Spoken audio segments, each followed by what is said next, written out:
তোমার ফ্রেশিয়ার চালাতেছে আর কি, এই হচ্ছে ফ্রেশিয়ার তোমার এটার মধ্যে এই কাটারটা চলতেছে।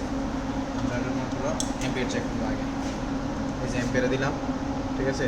এখন আমরা রেড ফেসটা চেক করবো। রেড ফেসে এম্পিয়ার বেশি এম্পিয়ারে চলতেছে আর কি, মানে তো প্রয়োজন নাই।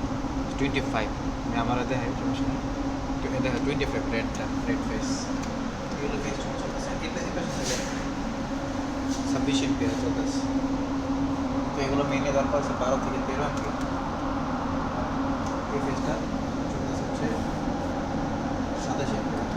আর এদিকে আমরা এগুলো দিলাম না, এগুলো তো আসবে না তোমার এক্সস্টের, আর ওইটি চলতেছে না, ওইটি বন্ধ। কারণ আমরা এটা দিয়ে আমরা ভোল্টেজটা চেক করি, ঠিক আছে। ভোল্টেজের দিকে আমি লিখতে ওটা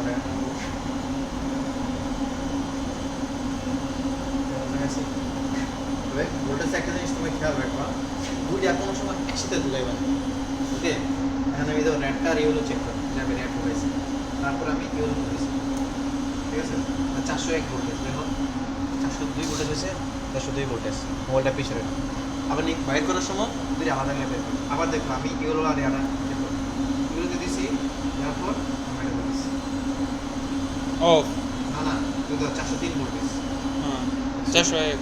এখন আমি ইউলো আর এটা ব্লোটা চেক করছি, এখন আমার ব্লো আর ইয়া চেক করবো, কিন্তু কারণ আমি রেড ফেসটা চেঞ্জ করি। রেড ফেসটা আমি দেবো এটার মধ্যে, ব্লোতে আগে দেবো, দেওয়ার পর আমি রেডের মধ্যে আমি ব্ল্যাক ফেসটা দেবো, দেওয়ার পর দেবো এটাও আমার সেম আছে 402 ভোল্টেজ, 400 ভোল্টেজের উপরে চলতেছে বর্তমানে, বুঝছো।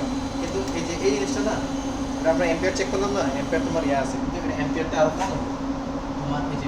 এই যে ফেসগুলো দেখছো, এখানে তোমার বর্তমানে মনে হয় ইয়াতে চলতেছে।